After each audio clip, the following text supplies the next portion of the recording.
This is the Horse Radio Network. This is episode 194 of the Dressage Radio Show on the Horse Radio Network, brought to you by Kentucky Performance Products.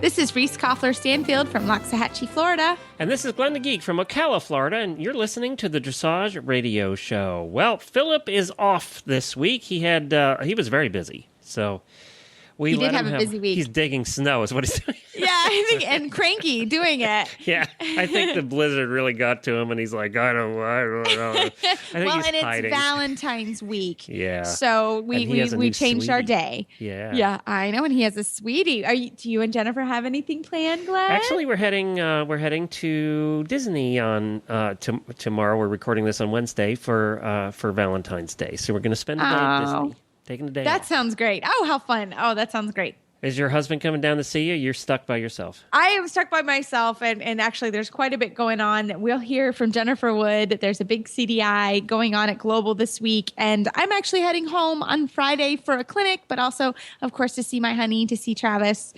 So we're kind of postponing Valentine's Day till Friday, so that should be fun just to see him. Well, that works. That works. I think he's missing me. He had to go to that foreign place called the grocery store by himself. And use that machine called the washing machine. Yeah, and he's using the washing machine. So far it's good, but I think he's happy to have me home for the weekend to help out a little. Well, that'll be fun. And then, of course, Philip and I are both heading down your way next weekend, and we're going to get together in person for a change. I know. I can't wait to see you guys. It's going to be lots of fun, and we have a great show planned for next week, and maybe we'll record something, because you've never personally met Philip. No, I have not met Philip in person. That's correct. Yep. So that'll be fun. So I'm looking forward to getting down to Wellington, where it's been about 100 degrees. And it's hard to whine that it's been really hot when hearing that people, but it was actually record-breaking heat today, and you don't think about it, but it's hard on the horses. You know, it's summer, essentially. And it hit almost 90, didn't it? Yeah, it was very hot, very, very hot. And the sun here is it's even more intense than it is in Kentucky. And in Kentucky, I have an indoor. So, you know, it's covered in the summer. So I'm not in the sun. So we've had to be actually pretty careful when it comes to heat, which I know no one up north wants to hear about. But it has been a little bit of an issue down here. So. Well, I'm going to try and not embarrass myself hosting the Dressage Show, and I apologize in advance. So now that I've gotten that out of the way, we have a couple of great guests coming up. We have Mary Jordan on, who was an alternate to the para team in London this summer, and I became friends with her during the World Equestrian Games in Kentucky. And we're going to talk to her. I'll tell you a little bit more about her in just a minute. Plus, we have Jennifer Wood coming on, and she is the media relations for Equestrian Sport Productions and things, the Global that goes on down there in Wellington. She's going to kind of give us a mid-season update. And then you have somebody that you know coming on to do a trainer tip, right? I do. Cassandra Bartow, she won the Young Rider several years ago, and she started her own business. She is coming on to give us a trainer tip about how to deal with a difficult horse.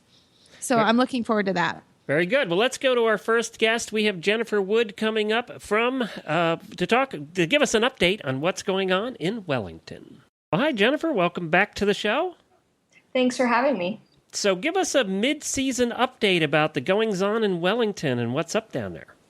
Well, we've started the Adequan Global Dressage Festival on January 22nd with one of our national shows. We also had our first CDI show, which was a World Cup rating at the end of January, beginning of February. And then we're looking to start our second CDIW tomorrow, which goes through Sunday. And it's the Florida Dressage Classic presented by the USPRE Association. Have entries been up to snuff? Or are you getting what you had hoped? I think it was a little slower for our first few shows. We had other shows going on in the area, people, not starting quite as early. But this show this weekend, we have the most entries we've ever seen, almost 200 horses, and we have 23 going in the Grand Prix. Wow. Yeah, it's huge. That is a lot. I was there yesterday, and they were putting up tents while I was riding my young horse in the USCF training session yesterday. So there is a lot going on. I will tell you firsthand, but it was great, and I survived, so I was even happier. Even better. It is exciting, though, to see that many horses be able to go to the Grand Prix level. Oh, absolutely. And Jennifer, tell us about the facility. The facility is called the Stadium at Palm Beach International Equestrian Center. This is our second year hosting events there. We have our great international arena with a big tent lining the side of it. We have a huge covered arena, and we have 2 sand rings on the back side of the main ring as well. So it's a giant facility. It's designed for the horse. So all we've gotten from feedback from riders is that they love it. Oh, it is a great facility, and the footing is phenomenal. Yeah. My student showed a couple weeks ago and got her gold medal at Global, and it's very easy to come in and out, and the facilities are great. The wash racks are great. So, well, tell us a little bit about this weekend. This weekend is presented by the USPRE Association, which is the Pure Spanish Horses. They have an event tonight, just kind of a welcome party for people. Anybody's welcome. It's free general admission. You get to see some demonstrations on Spanish horses. And then tomorrow is the start of our Grand Prix classes at noon with the big $6,000 FEI Grand Prix. And I'm sure most people are excited. Friday night, we have the Grand Prix Freestyle, which is always really fun to watch. That's at 7 p.m. And you have a sport horse auction coming up down there, too, don't you, at the end of February? Isn't there? Yeah, we have the WEF Sport Horse Auction, and it's held with the VDL stud. So we have 18 horses coming over. Most of them are young horses, 4 and 5-year-olds, but there are a few older horses that have show experience as well. Hey, Reese, it's Valentine's Day. Call your husband. Say you need a loan. I know. Yeah. You ready for some live bidding? Yes. Be ready. Be ready. Tell him to warm up the credit card. Yeah. There's some really gorgeous horses. Yeah. And didn't I see didn't I see a press release about the big event in April coming up too? Yes, we have our CDI 5-star from April 4th to 7th, and then April 11th to 14th is our Nations Cup week for dressage, which is really cool. And we had one last year, which was a huge success, and the riders really loved it. And it's the only non-championship Nations Cup held for dressage in the Western Hemisphere, which is kind of shocking when you think about it, but also really cool that we get to have this team competition for them. Oh, absolutely. No. So tell us a little bit about how does the Nations Cup work for the people that don't know how that works? So the thing about this one this year, we worked with the FEI to adjust some of the format of it before, and it's going to be like a test event for the Pan American Games. So the Pan Am Games used to only be the small tour classes, and now you can do a mix of small tour and large tour horses, whichever combination you want. So that's going to be really cool to see, different countries and really trying to help raise the level of dressage in some of these other countries that don't have huge programs there. Well, where can people find out all the details? All of our stuff is at www.globaldressagefestival.com. Will you come back as we get through the season here, maybe like once a month, and give us an update? Yeah, definitely. I'd love to. All right. Terrific. Thank you very much. And you guys have fun tonight down there partying in Wellington. Will do. And come out tomorrow night to watch, or Friday night to watch the freestyle. Well, after this word from Kentucky Performance Products Reese, we are going to speak to Mary Jordan. I got to know Mary when we were doing the World Equestrian Games radio show before WEG 2010, and I got to know pretty much all of the para riders. And what a great, great group we have here in the United States. And Mary is one of that group. She's an absolutely fascinating person to talk to. She's a lifelong equestrian, but it was only about 10 years ago that she came down with multiple sclerosis. But as you're going to hear that she does not let that stop her in the least. I mean, she was Pony Club, she was Hunter Jumpers, she was Fox Hunter. She is a true horse person. She's done major breed shows at Devon. And even after MS, she has continued to compete at the highest levels and is now shooting for Normandy. So we're going to chat with her about her plans coming up here. Right after this word from Kentucky Performance Products, we hear from Mary Jordan. Well, if you're a regular listener to the show, you know we talk a lot about Kentucky Performance Products, and that's because they are a name you can trust to give you the most value for your supplement money. Kentucky Performance Products offers supplements designed to target specific problems and are made with high-quality ingredients included at effective levels. The company's supplements are intended to complement, not compete, with your dressage horse's current feeding program, guarding against oversupplementation, and each product is backed by sound research and the money-back satisfaction guarantee. And today we'd like to talk to you about Nalox, the original equine antacid. It's recommended by veterinarians and leading horsemen as a way of maintaining a healthy stomach, which reduces the risk of ulcers. Nalox can be given daily to horses exposed to stressful conditions or as needed when shipping, competing, or during stall confinement. You know, you can learn about Nalox and all the products at Kentucky Performance Products at kppusa.com. That's Kentucky Performance Products at kppusa.com.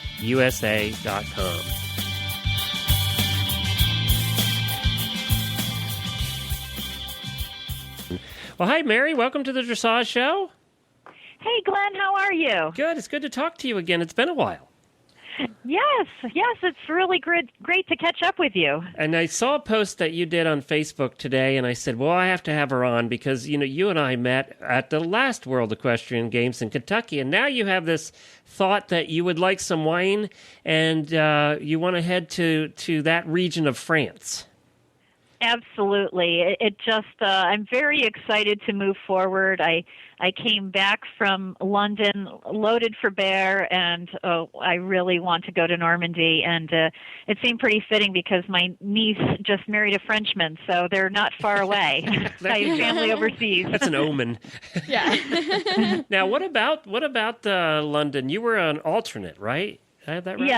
Yes. I was the first rider alternate to go to the London 2012 Paralympics, and so we participated in the training camp in Gladstone right before the team pushed out, and so Sebastian stayed home. But as luck would have it, I had a wonderful opportunity to work with Kentucky Equine Research in the feed and bedding department at the London Paralympics. So the Monday after training camp, I got on a plane to Heathrow and landed and worked at the venue for 2 weeks in Greenwich Park, and it was a fantastic experience. Wow. And I know you have a background working for feed companies, don't you? Yes. So how long have you been doing that? You were with Penfield for a while, and now with Cavalier, right? Yes, I have been an equine nutrition geek since I was a pony clubber at 11, and I worked for Penfield for 3 years, and I got my equine advisor certification through Kentucky Equine Research to work on equine diets, and I helped them out at the Paralympics. And then I just started with Cavalier Feeds in December. Okay.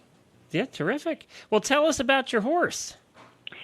Well, actually, everything is going really well. Sebastian, my alternate horse for London, has been in full training, and I've been working hard with Team USA coach Missy Ransenhausen and her mother, Jessica. Yeah.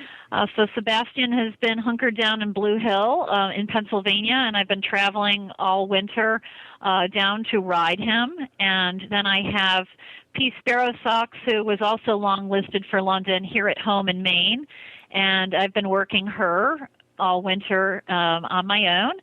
And recently, we are testing out another addition to our string, a hopeful for Rio. So we are hip deep in horses. And tell us about Sebastian. What is he a homebred too? No, Sebastian actually is owned by DC Dennison, and she is from Fairleigh, Vermont. And I met DC through a friend of mine, and Sebastian actually came from Germany a few years ago. He was a breeding stallion over there and competed for a while, and then was imported by DC, and she was very kind enough to share him with me as a mount going into the whole months leading up to London. So it's been a real pleasure to work with him and with DC. Right. And so what's your biggest challenge right now? What are you working on, either yourself or your horse? Where do you think the improvement needs to be?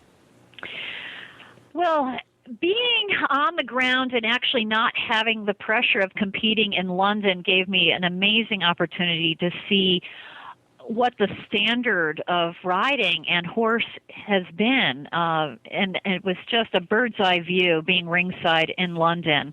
And it was, again, a call to action to really step up my game. I mean, you have to work so hard on many different levels, improving your own riding, improving your fitness, and keeping your horse tuned up, having your eyes on the future, looking for future prospects so that we can compete with the ever-evolving standard of quality horse that's out there. And then, of course, we work on all of that and fundraising as well. It's a never-ending process. Yeah. No, it's so true. And Mary, I think that's a great way, because it's the same. I think people, there's maybe a misunderstanding with paradressage, and that is it is a high performance team. So all the fundraising and all the finding horses and working and fitness, it's the same for both teams. And that's one thing I think people really maybe don't understand, but it's true.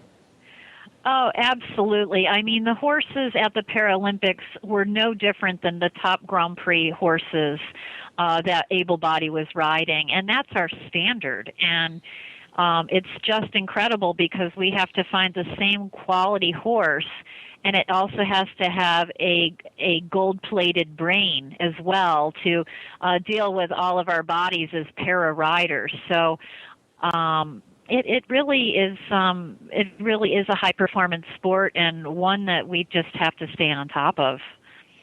So Mary, what's your plan now going forward, getting ready for the Wagon 2014?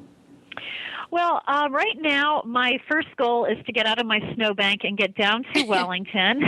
I'm bringing 2 horses down there to compete in the CPEDI 3-star, and the first order of business is to get a qualifying score to move forward towards the WEG selection process.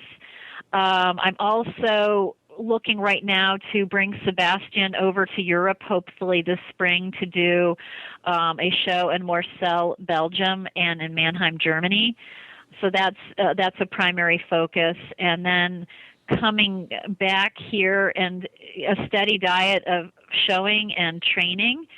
And it looks to be that our national championship will be in actually Lexington in October. And I want to come out to that and perhaps bring the new horse as well. And boy, it doesn't change whether you're para or able-bodied. That showing, that going to Europe and having that experience is as important as it is in able-bodied.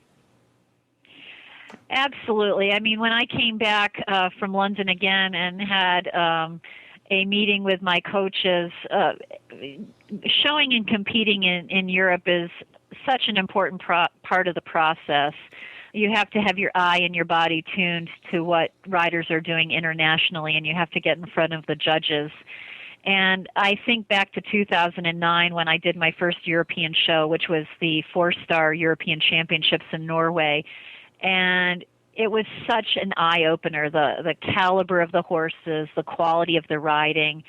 And you kind of need a steady diet of that to motivate you and not allow yourself to be complacent in any way, to constantly push forward so that hopefully when we make the team in Normandy, our teams can be successful and we can bring home medals. That's what it's all about. And so that's what's motivating me every day, really. Are you still gunning for the British? Are they still the ones?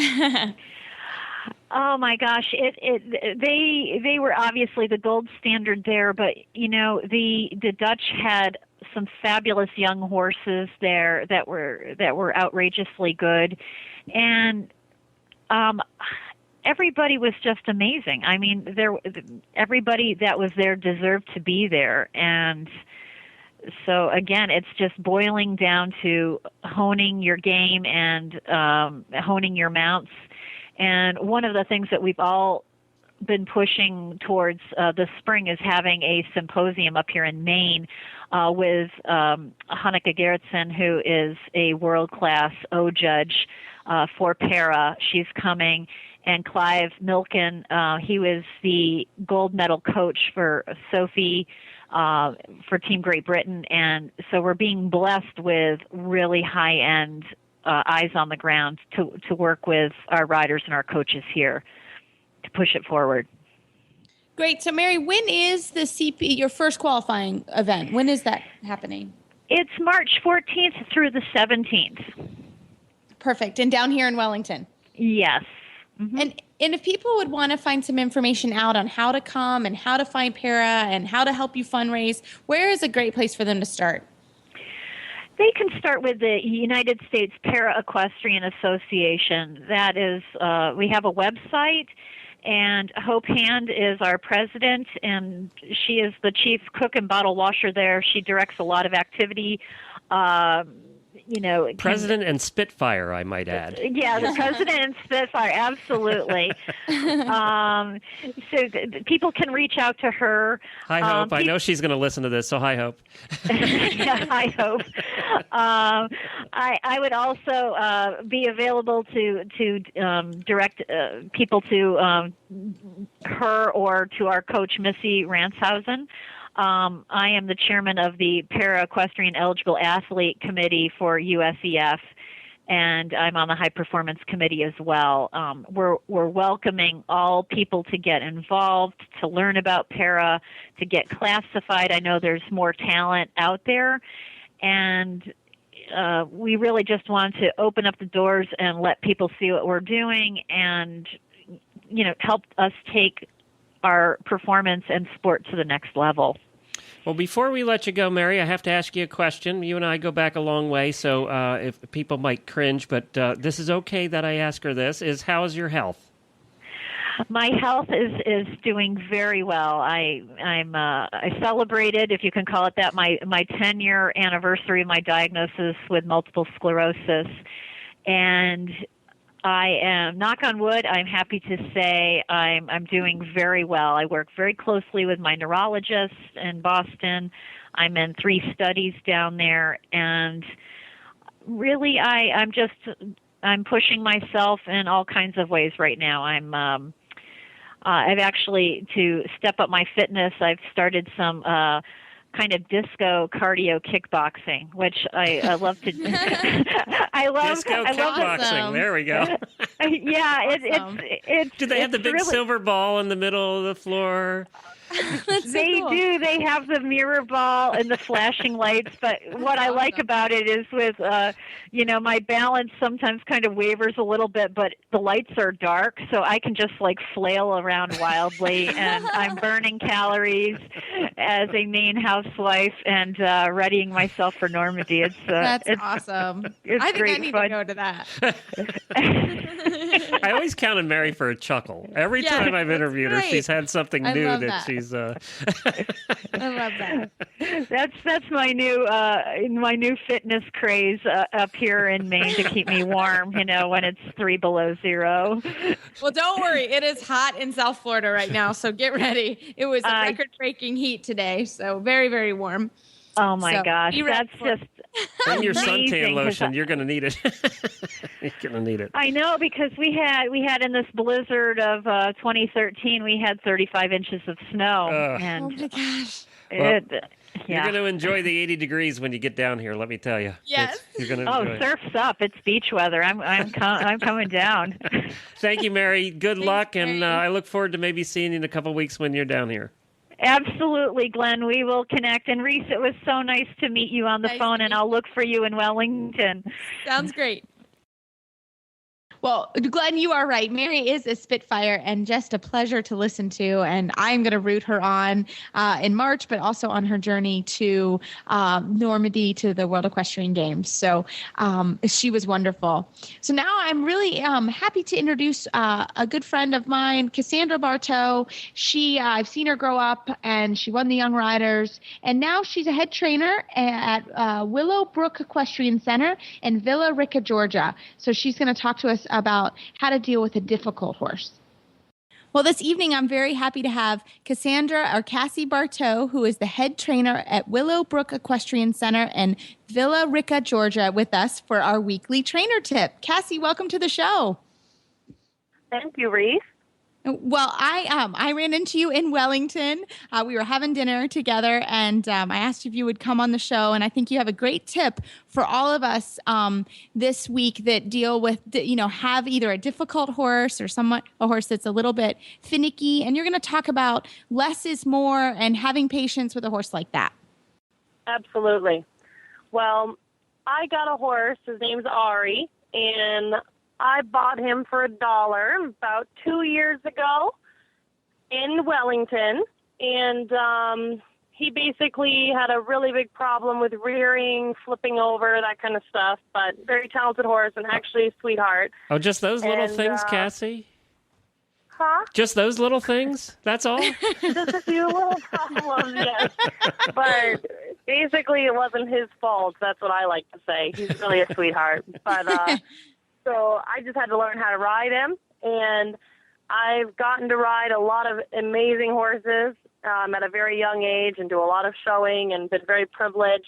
And this is the first horse that I've actually owned by myself. I paid for him the whole $1, and so I am very excited about that, and I've worked hard with him and gone to California, trained with Stefan and Shannon Peters with him, and I put a lot of pressure on him and myself. And it really didn't get me anywhere for quite a long time with him. And I was almost about to give up on him as well. And I really took it backwards with him. And with Cassie Morelli's help, she's been my trainer along with obviously my parents, Kim and Yvonne Bartow. And with Kathy's training and help, she's worked on my mind and my patience and just exactly less is more. And really, really rewarding the small things and going back to the basics with him. So that is basically where I think when you have a horse that is a little bit problematic and you just think you can ride it for like an hour or two or whatever to push it through, that it really, with some of the more mentally challenged horses, it backfires in your face, at least from my experience. So I would say that my biggest thing that I can say from the journey that this horse has taken me on, which has made me grow up and mature more than any other horse, would be that if he did something really small, I would make a huge deal of it in a good way. If he did something small that was good, it was a huge deal. If he did something bad that was big bad, then I would just make that a small problem instead. So I would really focus on the positive with him, and he's very energetic himself as well. So basically calming my own self down and really just keeping everything low-key has helped a lot with that. How long did it take you from the time you got him and really started working with him with this approach till you would say the light bulb went on and he switched from the rearing and everything else he was doing to trusting you and starting to play the game? I would have to say the moment I switched my mindset, he switched his. But it took me a long time to switch my mindset. And so there was a lot of groundwork done, and we didn't really make a lot of progress. We would have some hit or miss days, but nothing that was getting steady and better. And that happened for a good 8 months to a year. just like that. But when I would change the program up, and I mean, some of the times I would take the horse on a trail ride and do nothing but walk him or do stretchy trot work and then hop off of him. And the next day it would have gotten further and he would be better and feel better in his back than he did if I did shoulder in for 30 minutes. So you can really, I think, get to the horse's body a lot quicker by working their mind than working their body. So Cassie, what are some things when you say you're working his mind? Did you do a lot of hacking? Did you do some jumping, or was it all just transition work? How did you do that? Well, it really changed as well when I moved to Georgia, and when I started taking over, I run my barn there, so I actually clean the stalls, feed the horses. I walk down from my apartment, I open my door to my apartment, and my horse just starts screaming as soon as he hears that I open my door, because he knows that I feed him, and I think that all of that, just as much personal time and that groundwork that you do, and I turn him out, and I do hack him. He's very good on trails. He's never been a spooker. For all of his other ailments, he doesn't have any spooking issues. I can trust him on the buckle hacking around.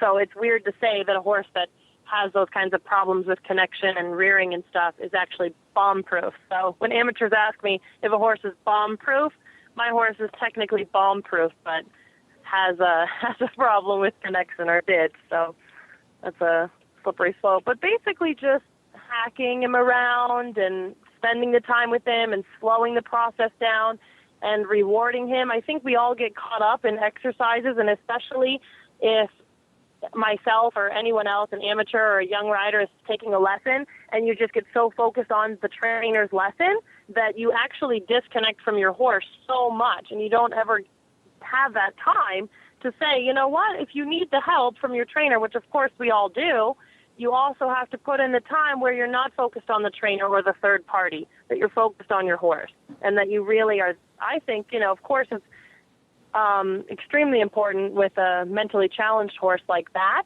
but I think it's important for all of the horses, even the ones that don't show it so violently, I say. Do you find that you have to drill him a little bit less than you would any other horse and really have to take him out of the ring, or has that not been an issue?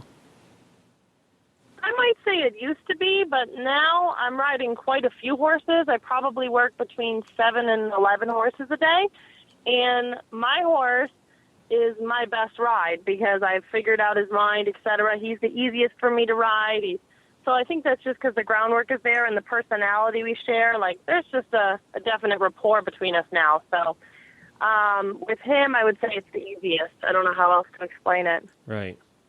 No, I think that's a great way to explain it. And I agree with you. I think there's so much time, we do get caught up with, I have to be on my horse for my lesson, or I have to ride and I have to get home for a lot of the amateur riders out there, or even professional riders. You have a certain number of horses you have to get done and certain calls you have to make. And there is, you forget that you just, sometimes just to take the time and feed your horse and turn him out and love on him and groom him is a lot of time that that everybody should take. Yes, well, absolutely. And, it's definitely worth it. And for me, that's a bigger payoff than anything else. I mean, just because I am starting my own business and a new trainer, et cetera, and I've worked under a lot of big names as well, and I push and I push and I push. And, of course, there's a place and a time and a need for that 100%. But really having another level of success and making it fun, which is why any of us, not even just amateurs or young riders, but professionals, we do it because it's our passion and it's fun. So you have to really keep that in mind, not only for yourself, but for your horse, because at the end of the day, it has to really feel more like play than work. And that's when you get the best work out of a horse and out of yourself, in my opinion. And I'm so glad to hear you say that, because I think we found just by talking to professional riders for the last 4 years of all different disciplines, it always takes one horse to teach them about the importance of enjoying it a little more than they were yes, you be intense when you have to be intense, but there are times when you need to back off and you need to enjoy it too, and that's forgotten so easily when you're in the competition world. So I'm really happy to hear you say that. Yes, well, it's the truth. It's definitely, this horse has taught me more than anybody else, and I'm so forever grateful for that, and I will always love him. Good. Oh, that's great. Well, Cassie, thank you so much for coming on the show, and we'd love to hear an update as you go through the next couple years with him and see how the showing's going, if that's where you're going, or just how he's developing over time. Yes, we're planning on doing the developing horse this summer, the pre-St. George, because he's of that age group. And so we'll see how that goes, and if we qualify for it, and that's basically mine and Ari's goal. Well, we will be cheering you on. Cassie, where can we find you online? I have my website. It's www.cassiebartow.com. Great. Well, we encourage all the listeners to follow along on you and Ari's story. So thanks so much for your time tonight. Thanks, Cassie. All right. Thank you so much. Bye. Well, Reese, have you had that horse like Cassie was talking about that really taught you about the fact that you got to have some fun along the way too and slow down a little maybe? Yeah, Glenn, we always had nice horses growing up, without a doubt. But my mom, being the horsewoman that she is, she was able to pick good horses, but also horses that had some issues. The particular one is my sister's horse, Alfredo, that she was silver medal at the Young Riders. She won 8 international medals on that horse, but he was crazy.